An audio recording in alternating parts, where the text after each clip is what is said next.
Bonjour à tous, Julien Fabre, donc j'enseigne au lycée Pablo Neruda à Saint-Martin-d'Hères en Isère et j'ai eu le plaisir de collaborer à la création du dernier manuel d'histoire de terminale de la collection de Sébastien Cotte aux éditions Nathan.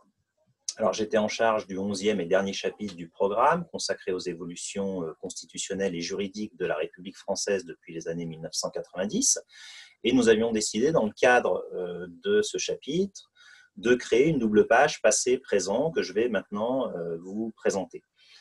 Cette double page, elle cherche à montrer que le passé et le présent s'éclairent mutuellement par les liens qui ont été tissés par l'histoire. Et nous avions décidé de consacrer en fait une étude à l'évolution récente du statut de la Nouvelle-Calédonie. Alors pourquoi ce choix d'abord?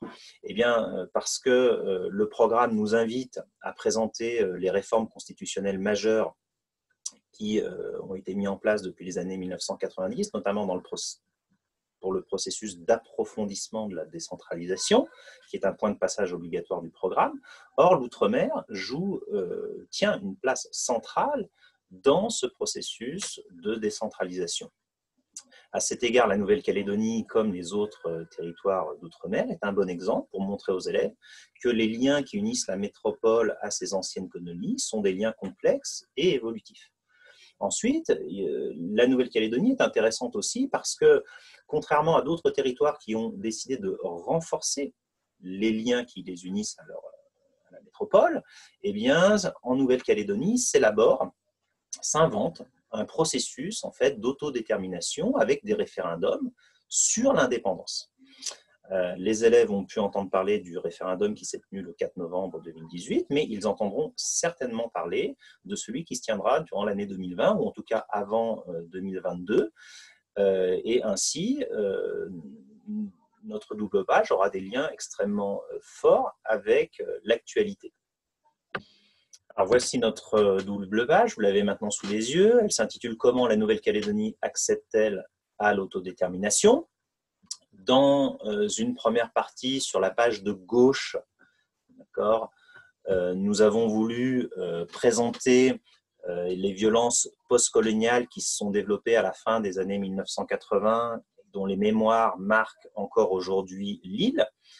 Vous pourrez notamment utiliser le document 2, qui est une photographie du mémorial d'Ouvéa qui commémore les victimes du drame qui s'est déroulé en 1988.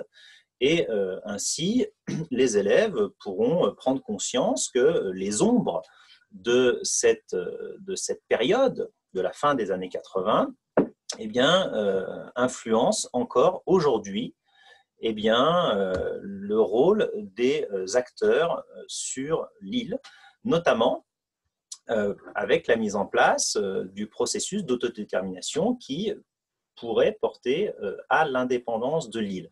Et donc, sur la page de droite, la question de l'indépendance est abordée, notamment avec le document 5 que je vais vous présenter maintenant.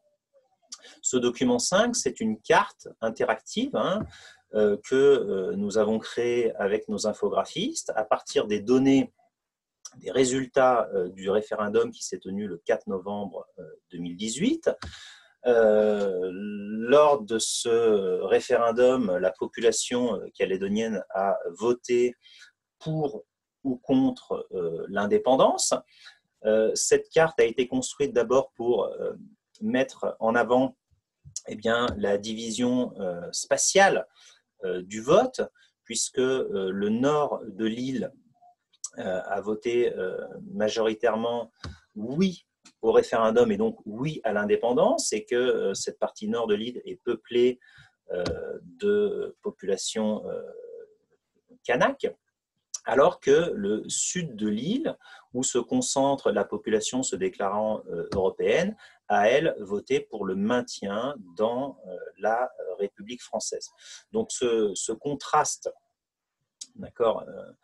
spatial du vote est bien mis en avant par les couleurs de notre carte, mais la carte permet aussi aux professeurs eh bien, de complexifier l'analyse des résultats en montrant aux élèves que d'autres populations sont présentes sur l'île et jouent un rôle dans le résultat du référendum, notamment les populations wallisiennes et futuniennes.